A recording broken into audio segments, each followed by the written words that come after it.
Mga kwento ni Felmo.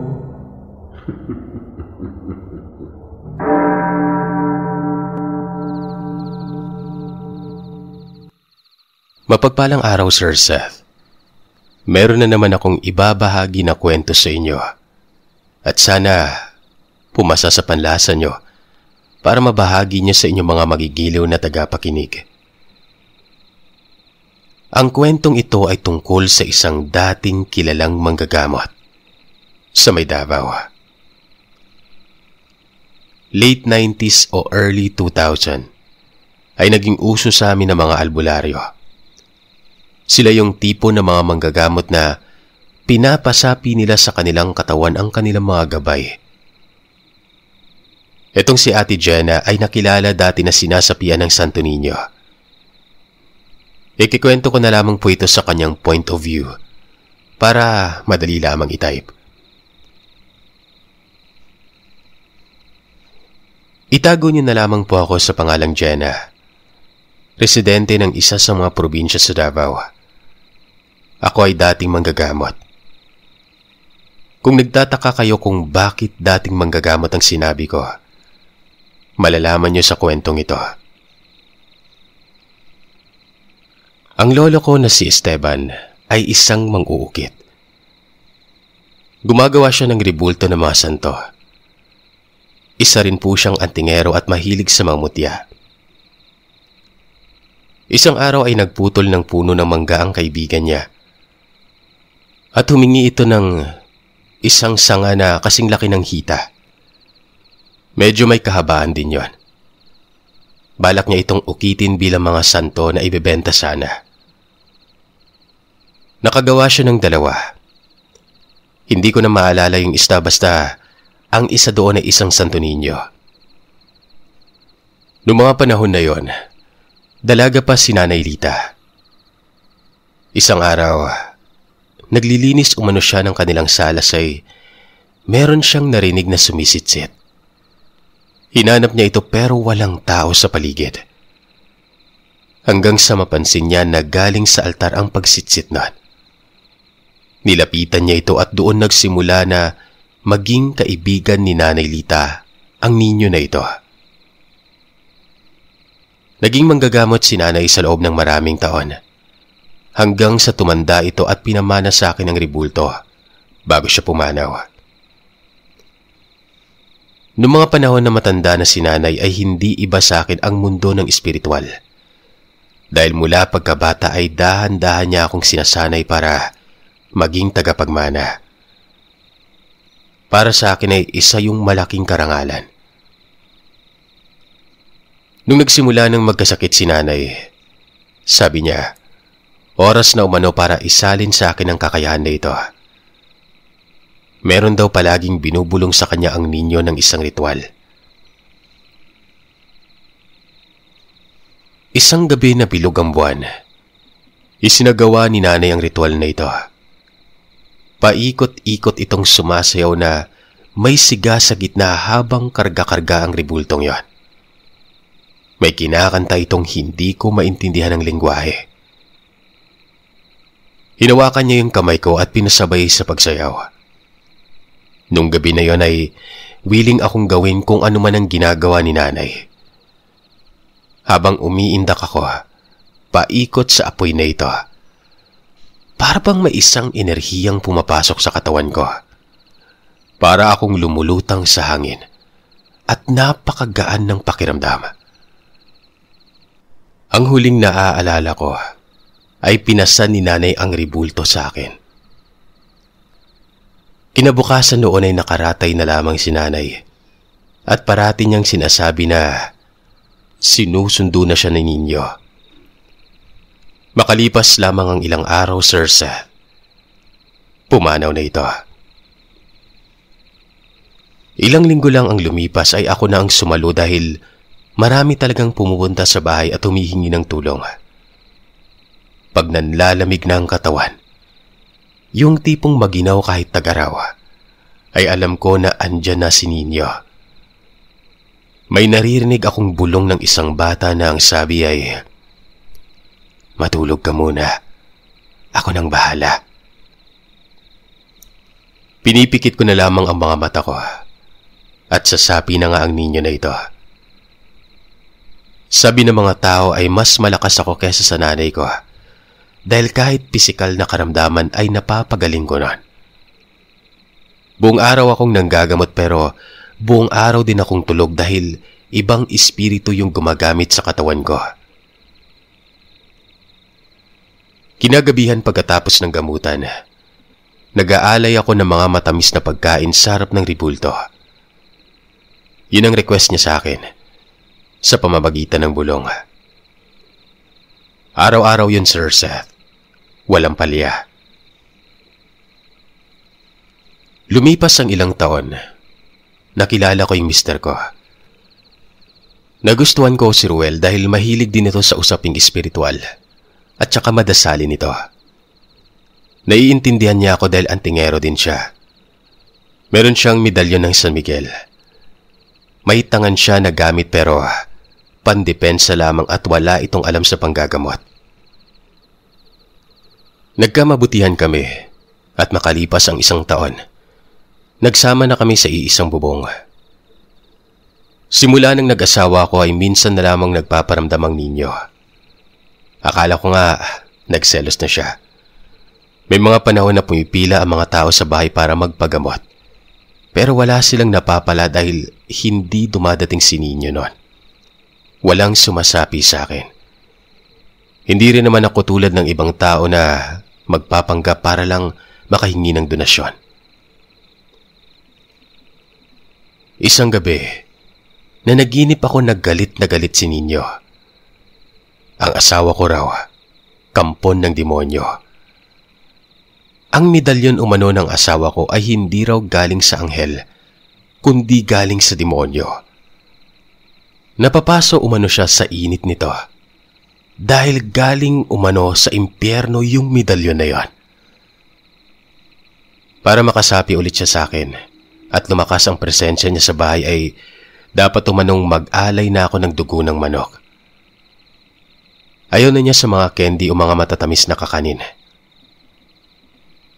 Hanggang sa dumating na ang panahon, hindi na maayos ang tulog ko dahil parati nang nagpaparamdam sa panaginip ko ang ninyo. Naging makulit na ito. Nagiging demanding na ito sa mga alay niya.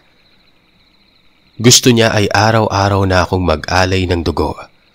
At hindi lang sa manok, Sir Seth, kundi dugo na ng malalaking hayop tulad ng baboy at iba pa. Nag-aalay din naman kami dahil si Ninyo na ang humingi kahit mahal ang mga yon. Hanggang sa ang naipon namin mula sa mga donasyon, unti-unting naubos.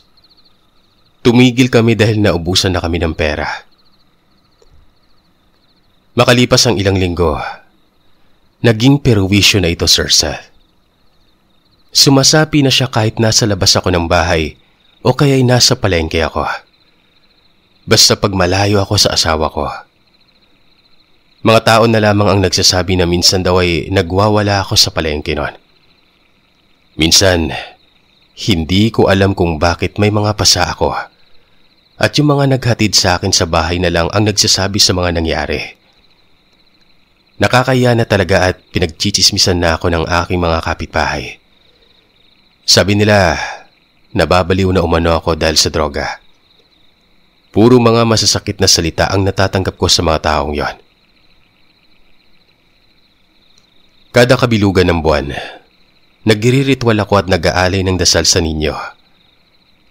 Kahit ganun ang nangyari sa akin ay hindi ako tumigil sa pag-aalay ng dasal. Nagbabaka sakali na magkaayos kami ng ninyong ito. Isang gabi, Sir Seth, pagkatapos kong magritual, nanaginip ako. Sabi ng ninyo, gusto mo bang matigil ng pagpaparusa ko sa'yo? Siyempre ako, nagtanong ako kung anong dapat gawin para makabalik na ako sa dati. Pero nagimbal ako sa sagot niya. Ang sabi niya, ialay mo ang dugo ng iyong asawa. Yan lang ang tanging paraan para patawarin kita. Mula noon ay hindi na ako tumatabi sa asawa ko, sa takot na baka sumapi bigla ang ninyo at pagsasaksakin ko ang asawa ko noon. Sa ibang kwarto na ako natutulog at pinapakandado ko ang pinto para hindi ako makalabas kung sakaling sasapian man ako. Kinabukasan, sinubukan kong magsimba pero nasa pinto pa lamang ako. Sinapian na ako. Wala akong maaalala sa pangyari. Mga kakilala na lamang namin ang nagsabi noon. Nagwawala ako sa may pintuan ng simbahan. Kumaripas ako ng takbo pabalik sa baryo namin. Ang naaalala ko lang ay nung nasa pinto ako ng simbahan, hinimatay ako dahil nagdilim talaga ang paningin ko noon. Nang makauwi ang asawa ko galing trabaho, sinumbong ko lahat ng nangyari sa kanya. Sinabihan ko siya na hindi ko na kaya. Kailangan ko na ng tulong niya. Nung araw din na yon, nagdesisyon siya na dadalhin ako sa tiyuhin niyang isang albularyo sa kabilang nayon. Mga 1 oras ang biyahe kong sa bus. Nung papunta pa lamang kami, napakaraming aberya. Yung unang tricycle na inarkila namin, ayaw umandar. Yung ikalawang sinakyan namin, sumabog yung gulong. Naalarma na ang mister ko. Bumulong na ito sa kanyang medalyon at humingi ng tulong kay Senyor San Miguel. Pagkatapos maayos ang spare ng gulong ay naging maayos na at nakasakay na kami sa bus na walang aberya. Pagdating namin doon, agad naman akong tinulungan ng tiyuhin niya. Kinagabihan ay pinaritwalan ako. Gumawa siya ng parang tula na pinapaulit-ulit sa akin noon. Pinapataboy niya sa akin ng kung ano man ang elemento na yon. Pinausukan niya ako. Tapos ay pinainom ng tubig na merong orasyon na pangbaklas para umano matanggal ang itinanim na koneksyon ng elemento sa katawan ko. Sabi niya, hindi daw yon ninyo. Isa umano yung elemento na nakatira sa mangga. Nagpapanggap lang. Pagkatapos kong makainom ng tubig na pangbaklas, sumuka ako ng puro laway na may kasamang plemang puti nun. Pinadibusyon din ako ng tiyo ng medalyon ng Birheng Maria. Hindi na ako gumagamit ng mga Latin na hindi ko maintindihan. Yung mga pangkaraniwan lamang na dasal ang ginamit ko nun. Sa awa ng Diyos ay wala nang nanggambala sa akin sa pamilya ko. Sa mga nakikinig ngayon, mag-ingat kayo sa mga dinadasalan niyong gamit. Huwag kayong magpapalin lang sa mga elemento dahil makapangyarihan din sila. Gaya ng dati para mapatunayan sa inyo na totoong kwento ito, ilalagay ko dito ang link ng interview ko kay Ate Jenna. Maraming salamat, Sir Seth, at advance Merry Christmas po sa inyong lahat.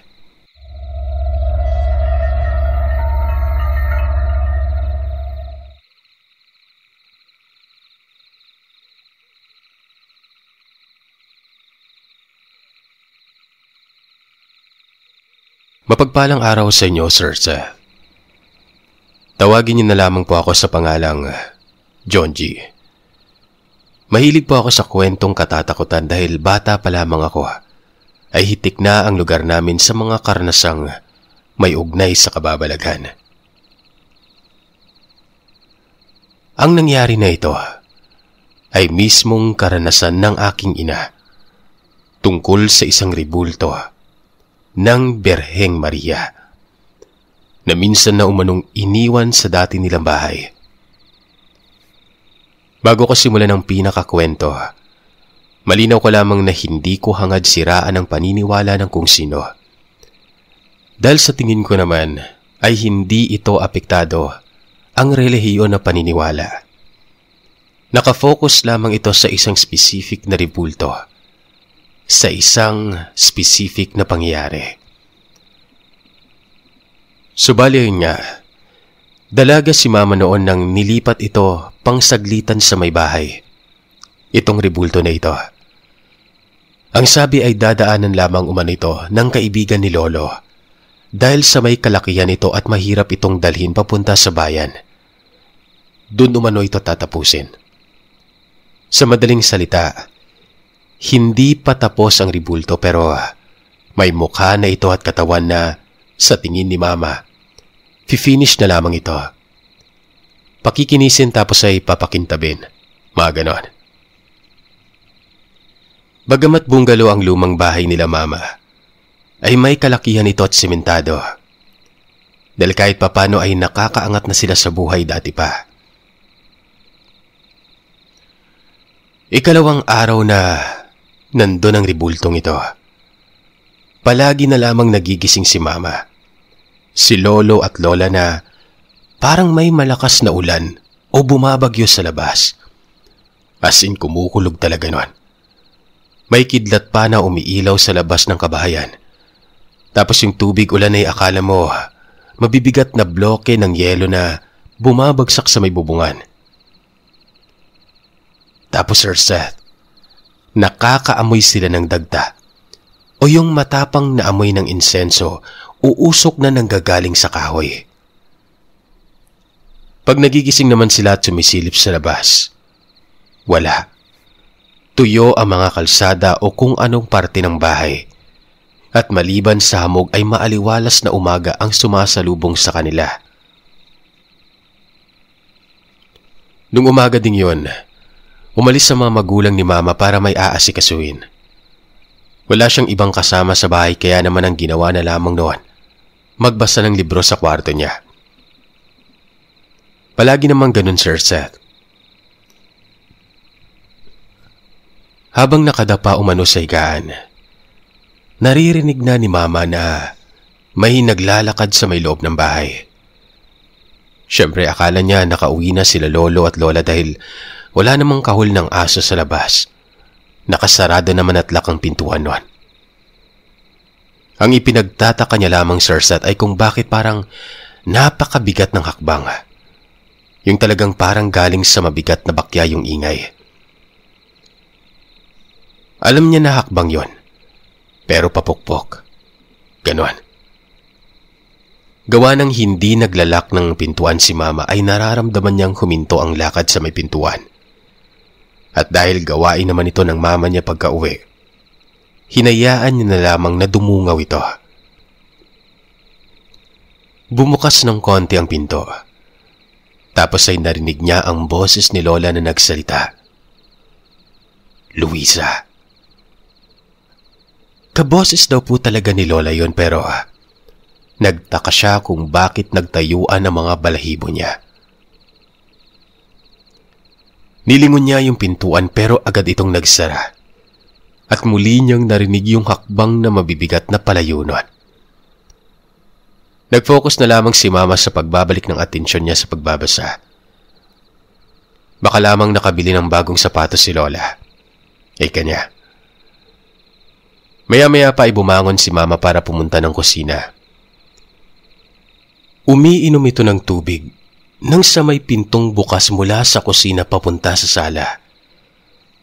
Narinig na naman niya ang paglalakad ng parang mabigat na nakabakya. Agad niya itong nilingon pero isang mabilis na paggalaw lamang na tumawid doon. Ang nakita niya na parabang nag-fast forward ang paglalakad. Tinawag niya pa ito. Ina? Si Ama.